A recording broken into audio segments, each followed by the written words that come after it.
Buenas tardes, Lidia. ¿Qué tal? Bienvenida a la clase.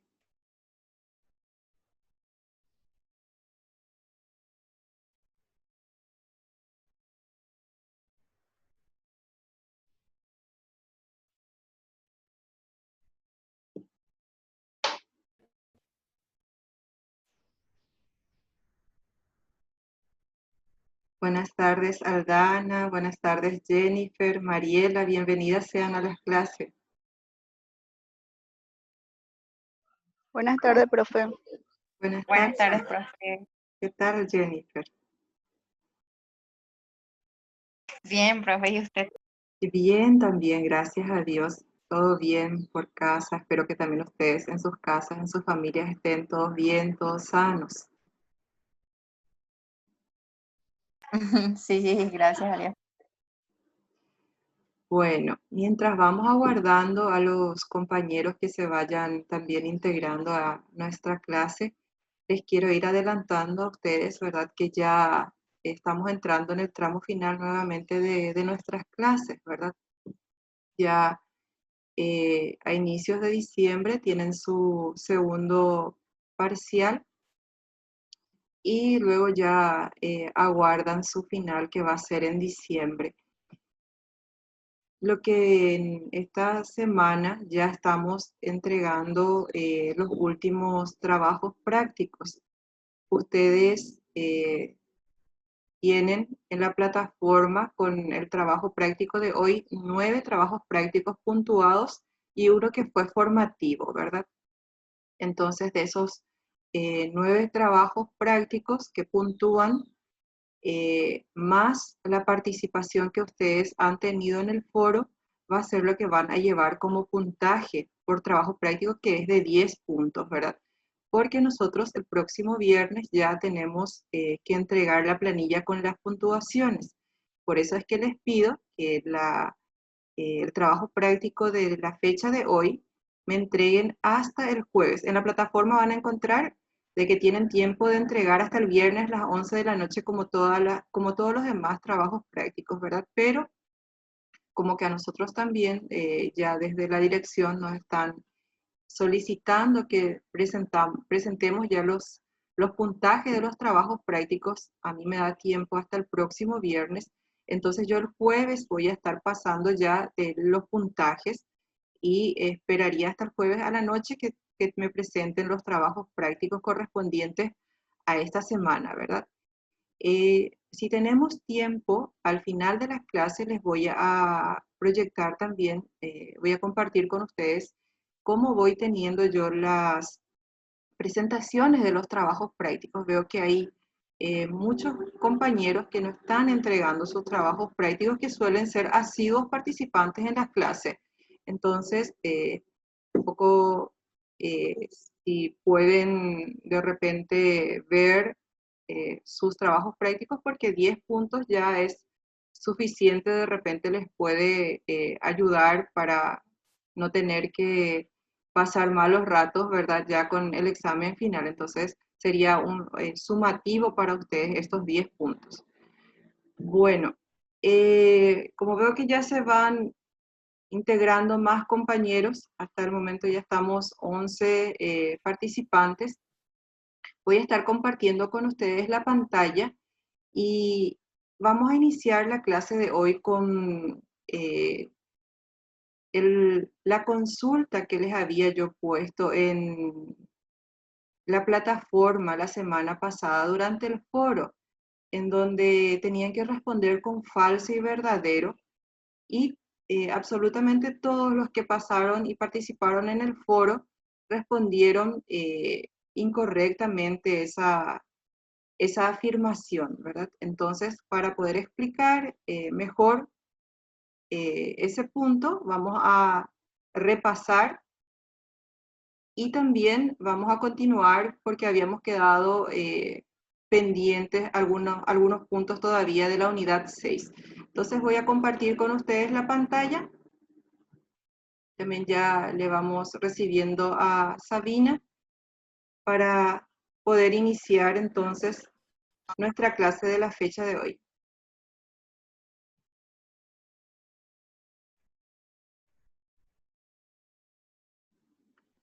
Bueno, como les dije, continuamos con la unidad 6, que es distorsiones del mercado. La consulta del foro correspondía a la fijación de precios mínimos y precios máximos. Y para recordar nuevamente lo que significa este punto, esta sería una distorsión también del mercado que lo lleva a cabo, es una herramienta que tiene el gobierno para poder fijar ciertos precios mínimos o precios máximos de acuerdo a la política que está queriendo llevar con ese producto en particular, ¿verdad? Entonces,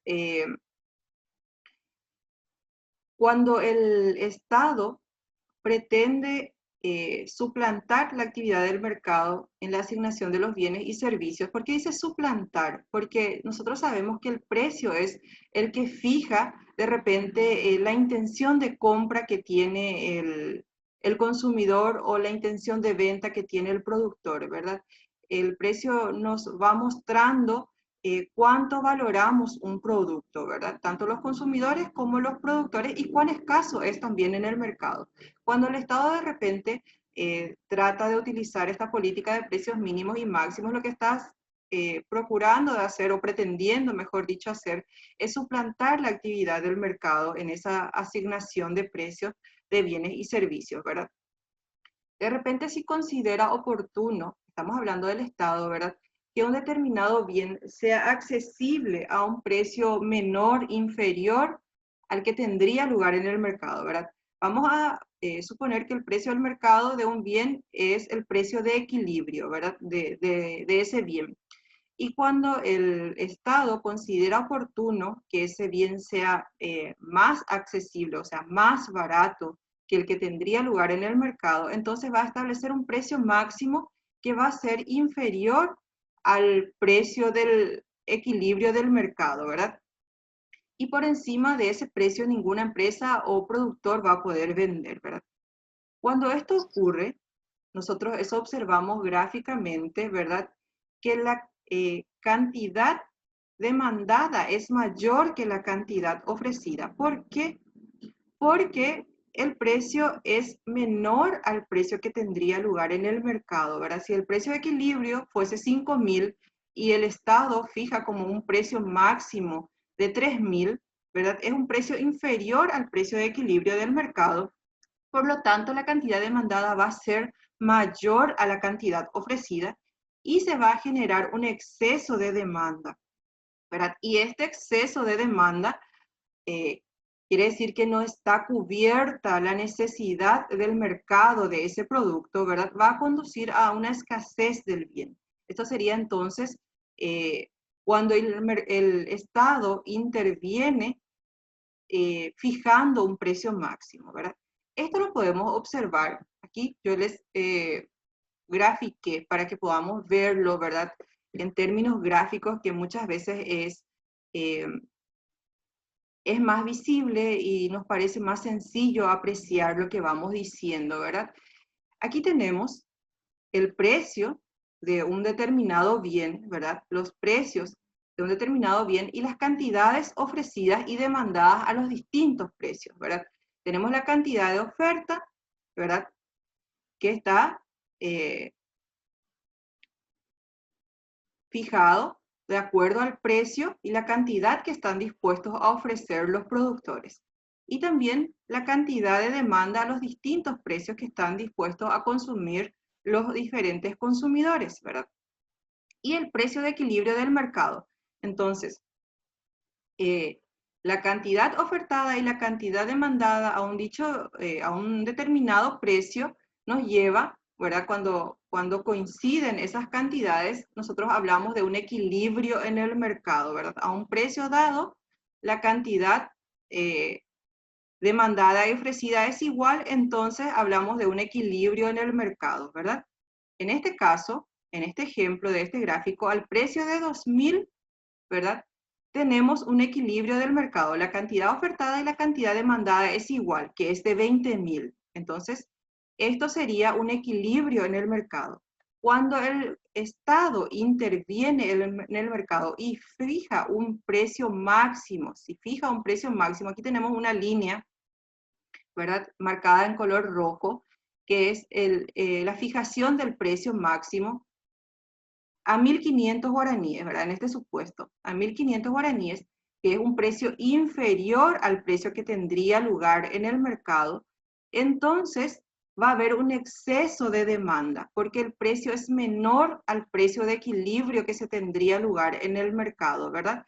Entonces la cantidad ofertada, en este caso, solamente al precio de 1.500, solamente es de 15.000 de este producto.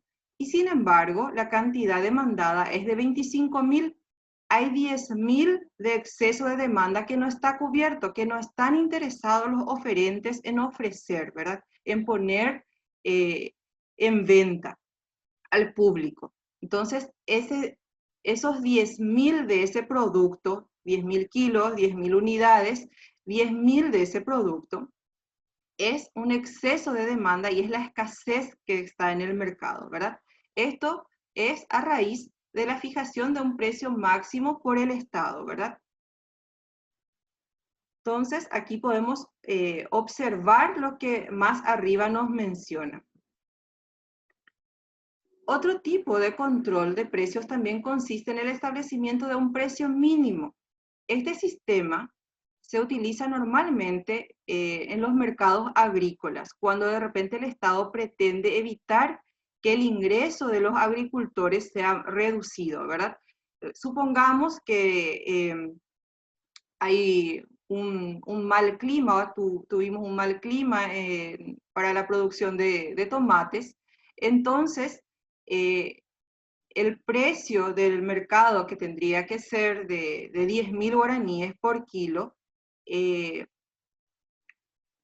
ve, o sea, vamos a suponer un precio menor, de 5.000 guaraníes por kilo tendría que haber sido el precio normal de equilibrio del mercado de los tomates. Sin embargo, por el mal clima, ¿verdad? Se reduce la producción de tomates, ¿verdad? Entonces, el gobierno entra en el mercado estableciendo un precio mínimo y dice, no, el precio mínimo para los kilos de tomates es de 10.000 guaraníes, un supuesto, ¿verdad? Entonces, ahí va a haber una mayor oferta de ese producto, ¿verdad? Y una menor demanda, ¿verdad? Porque entonces el precio que establece, que fija el Estado es superior al que tendría lugar en el mercado en condiciones normales, ¿verdad? Cuando se establece un precio mínimo superior al que tendría lugar en el mercado, la cantidad ofrecida es mayor, o sea, excede a la cantidad demandada. Y entonces se produce un exceso de oferta, ¿verdad? Hay una mayor oferta y una menor demanda, porque al precio normal tendría que ser solamente de 5.000 guaraníes, pero como se fija un precio mínimo de 10.000 guaraníes, entonces hay una menor demanda en el mercado y existe, por lo tanto, un exceso de oferta. Y también este exceso de oferta puede propiciar de repente a la acumulación de la producción porque no se compra todo lo que se ofrece en el mercado y esto también puede al final producir una gran ineficiencia. Por eso es que el Estado tiene que estar muy atento a que de repente el precio mínimo que esté fijado no sea excesivo y no tenga un efecto contrario al que se tiene en principio, ¿verdad? Que es ayudar a la producción, sino, sin embargo, si es muy elevado el precio también puede generar una ineficiencia, ¿verdad? Bueno, ahora llegamos al punto que fue la consulta en el foro. Era responder con falso y verdadero la siguiente afirmación.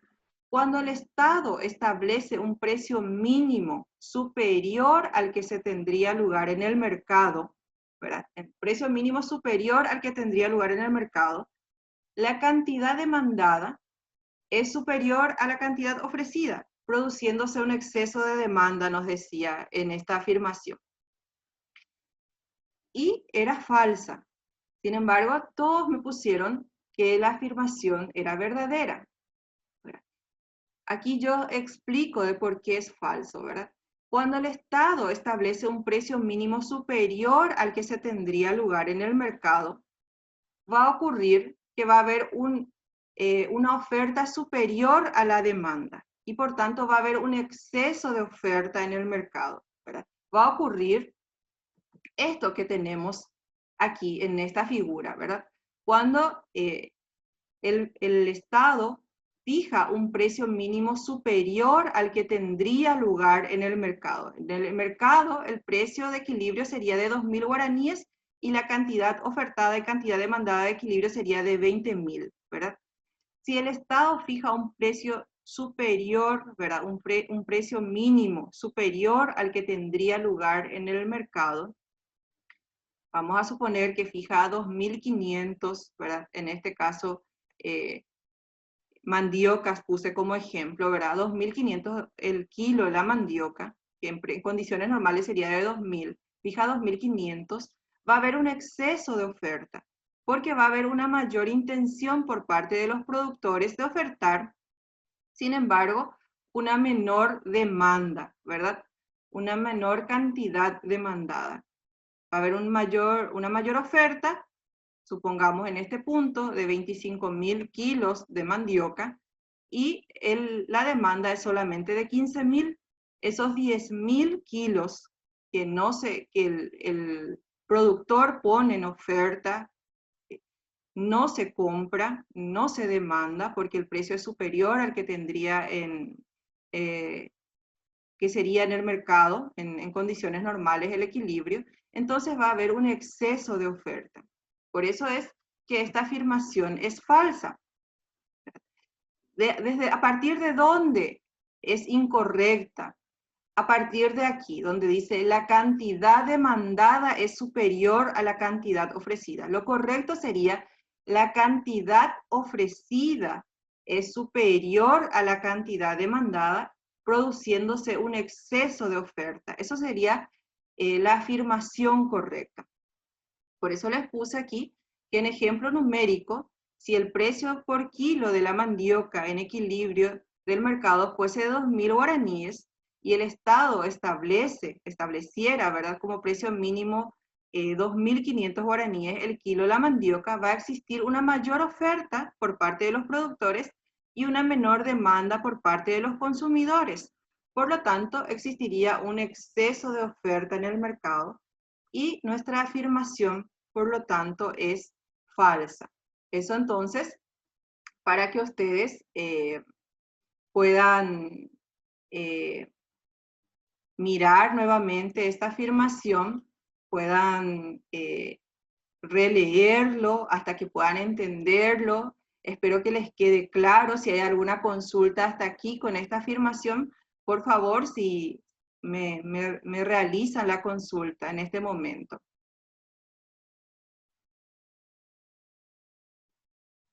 ¿No hay ninguna duda? ¿Quedó clara esta afirmación?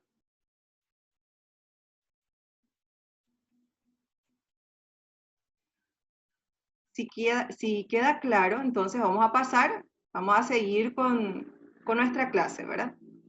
Cualquier consulta, aguardo sus consultas en cualquier momento.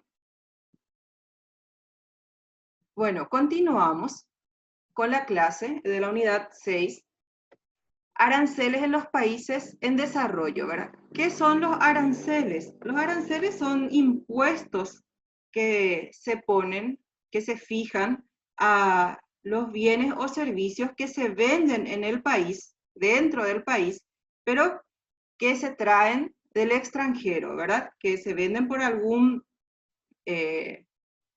vendedor, alguien que nos trae desde el exterior de la frontera los productos. Entonces se fijan aranceles o tasas, impuestos a los productos que se importan, ¿verdad?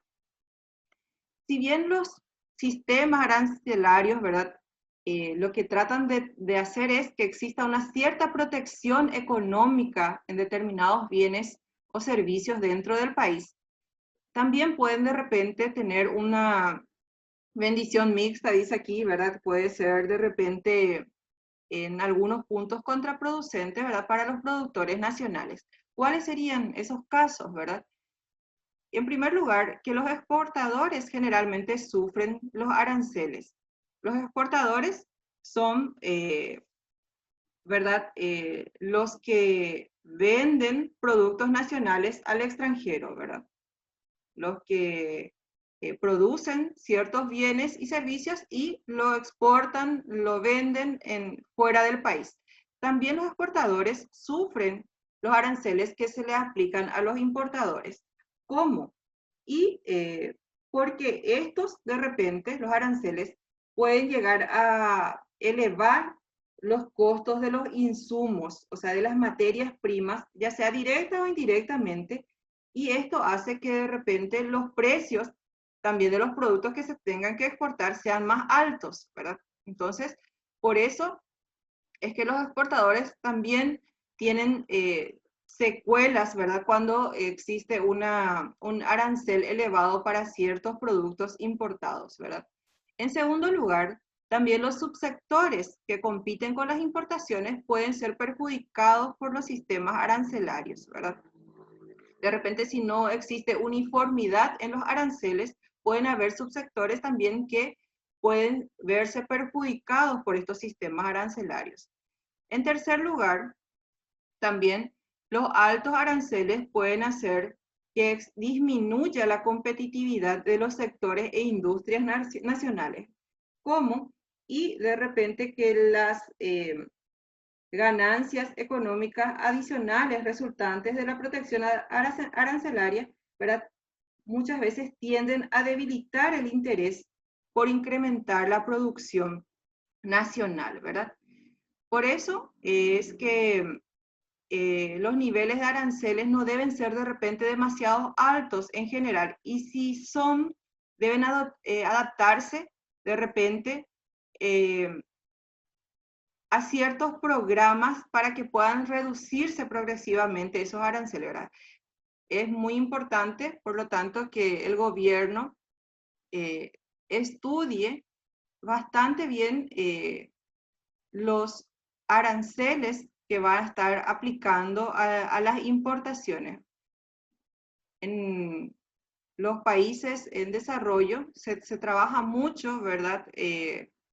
Tratando de repente que exista un mayor libre comercio de los productos, pero el Estado normalmente suele proteger a aquellos productos nacionales, ¿verdad? Que son exportables para que la competencia no haga que se disminuya también la producción de ciertos productos más bien agrícolas, ¿verdad?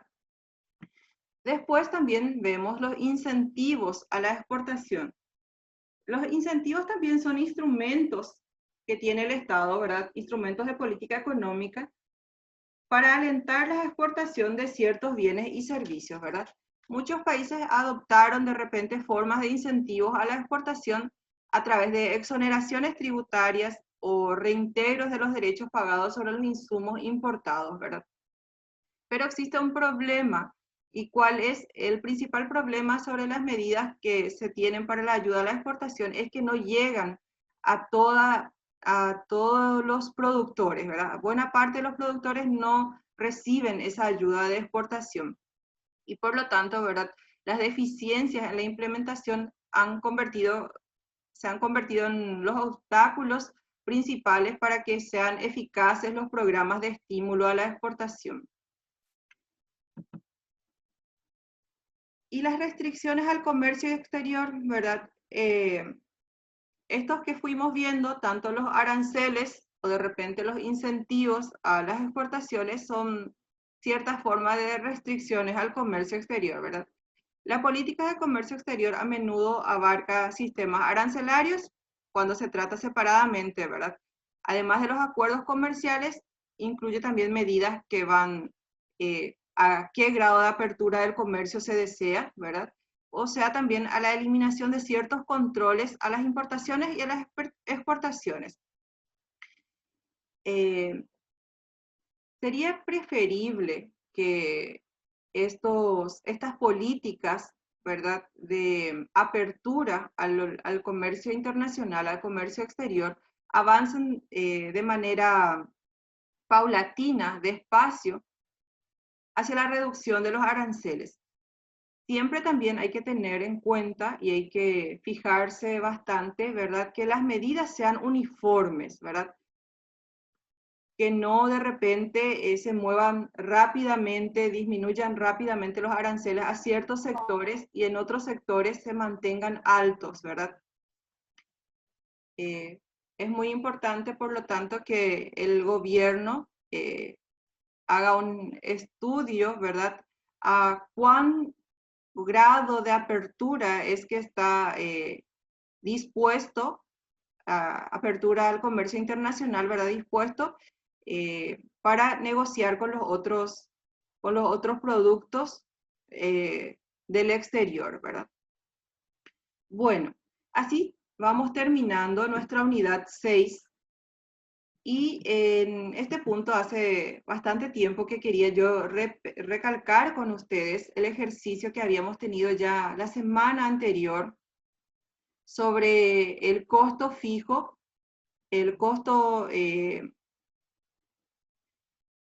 también el ingreso marginal, el costo marginal, porque he visto que bastantes alumnos todavía no están entregando este trabajo práctico, ¿verdad? Ya habíamos visto, ¿verdad? El ejercicio nos decía, ¿verdad? Que de acuerdo a ciertos datos de una empresa X, ¿verdad? Se pide calcular la cantidad de producción que maximiza el beneficio y se nos da estos datos, ¿verdad? Que el costo fijo es de $500 y el salario de cada trabajador es de $250, ¿verdad? Tenemos en nuestro cuadro la cantidad de producto o la producción que se tiene del 1 al 7, la cantidad de trabajadores que tiene esta empresa, el costo variable, no tenemos, pero ya tenemos cuánto es lo que gana cada trabajador. Ahí tenemos la cantidad de trabajadores, entonces al multiplicar el salario por trabajador por la cantidad de trabajadores ya vamos a tener nuestro costo variable. Nuestro costo fijo ya nos menciona también en nuestro dato que es de $500. Tenemos el precio unitario y nos toca calcular el ingreso total, el costo total, el beneficio total, el ingreso marginal y el costo marginal, ¿verdad? Vamos viendo, ¿verdad? Que el salario es, perdón, el costo variable es el salario por trabajador, ¿verdad? El salario unitario multiplicado por la cantidad de trabajadores que tenemos, ¿verdad? 250 por 34 nos da 8.500. 250 por 56 nos da 14.000. Y así vamos realizando. Entonces, el salario que ya tenemos como dato por la cantidad de trabajadores nos va dando el costo variable, ¿verdad? El costo fijo ya nos da el ejercicio que es de $500. Esto sabemos nosotros que no importa si la empresa produce o qué cantidad produzca, el costo fijo en un determinado momento, como su nombre lo dice, es fijo y no varía, ¿verdad? Entonces, para este periodo de tiempo tenemos un costo fijo de $500. Tenemos nuestro precio unitario, ¿verdad? Que ya nos dio el ejercicio.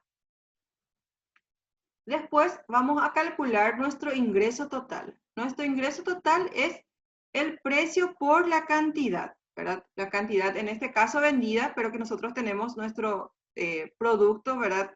Producido y vendido es el mismo. Entonces, el ingreso total es precio por cantidad. El precio unitario de 7.000 por la cantidad de producto, ¿verdad? 7.000 por 0 es 0, 7.000 por 1, 7.000, 7.000 por 2, tenemos 14.000 y así vamos calculando nuestro ingreso total. Luego calculamos nuestro costo total. Nuestro costo total es la suma de nuestro costo fijo más nuestro costo variable, ¿verdad? Nuestro costo fijo, que ya tenemos que es de $500, produzcamos o no produzcamos, ¿verdad? Porque en eso ya entra de repente el costo de nuestro alquiler del local, el costo de los bienes que hayamos comprado, ¿verdad?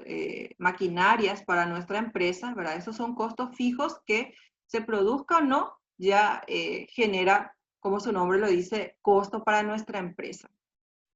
Entonces, el costo total es la sumatoria del costo fijo más el costo variable, que es 500 más costo variable. Cuando no producimos nada, no tenemos costo, entonces 500 más 0, 500. Cuando producimos una unidad es 500 más 8.500, tenemos 9.000. 500 más 14.000, cuando producimos 2 unidades de nuestro producto es 14.500. Y así vamos teniendo nuestro costo total. Nuestro beneficio total es la diferencia entre nuestro ingreso total y nuestro costo total. Entonces, es ingreso total menos costo total. Tenemos que en principio tenemos una pérdida en nuestra empresa, ¿verdad? Porque el costo total es mayor que el ingreso total. Vamos viendo que cuando no producimos nada tenemos un ingreso total negativo, perdón, un beneficio total negativo. Cuando producimos uno seguimos teniendo un beneficio total negativo de 2.000. Cuando tenemos una producción de 2, tenemos todavía un beneficio total, o sea, una pérdida en nuestra empresa de 500. Y ya cuando vamos produciendo 3 unidades de nuestro producto, vamos teniendo nuestras primeras ganancias, ¿verdad?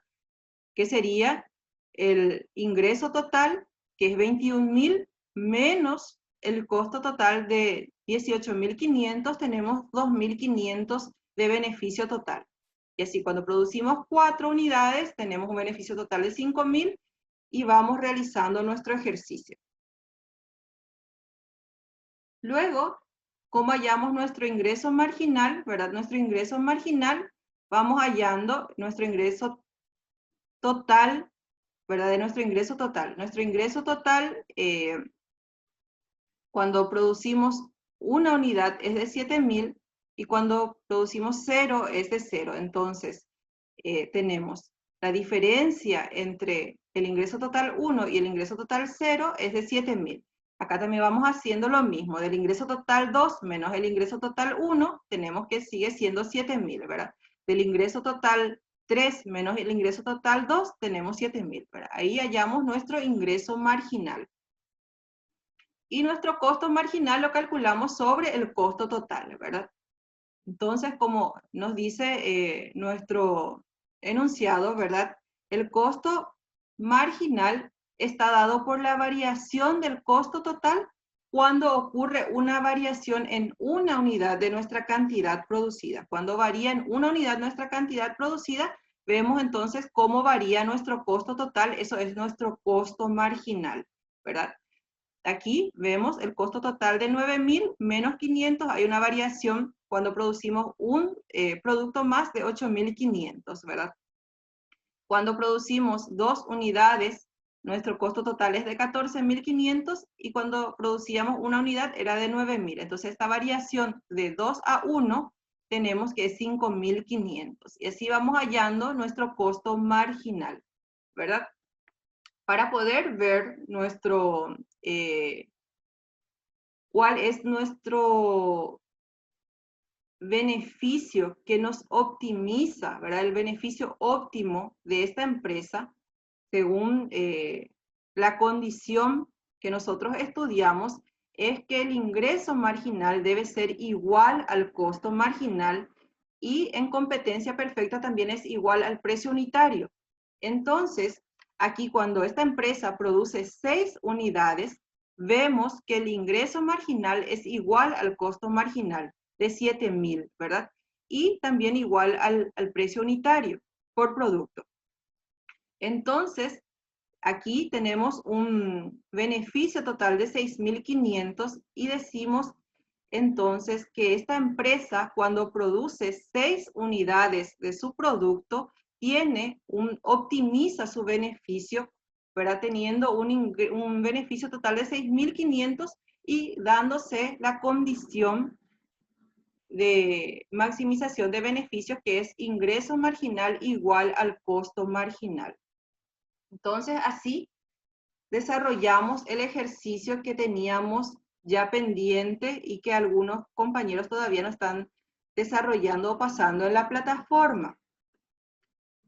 Bueno, en este momento quiero aprovechar para que podamos salir en la fotito, ¿verdad? Para que tengamos cuántos participantes están en nuestra clase. De repente, si alguno quiere activar su cámara, entonces voy a estar sacando la foto de cuántos participantes. Hasta el momento, en este momento estamos 13 participantes, 3 alumnos y yo 14 participantes. Entonces voy a sacar una fotito.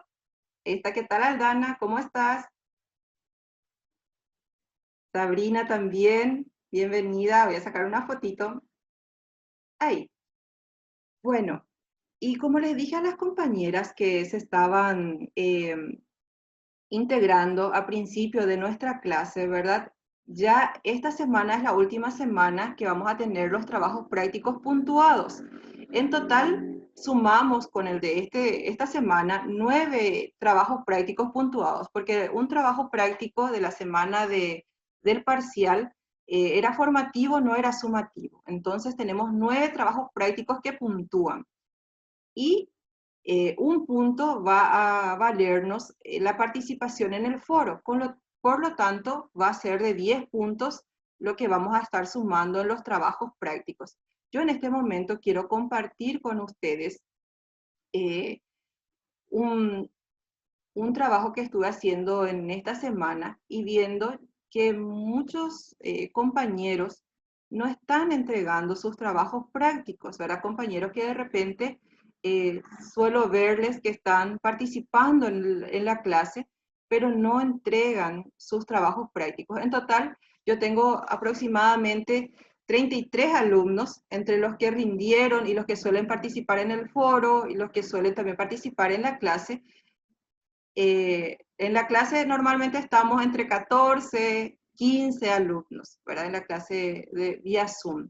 Pero luego en los exámenes están rindiendo 30 alumnos, ¿verdad?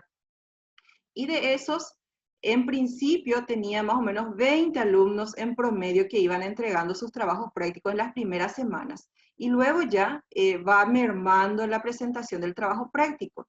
Hasta el jueves de esta semana que viene, entonces el jueves sería el 19, yo voy a estar recepcionando los trabajos prácticos que van a estar puntuados.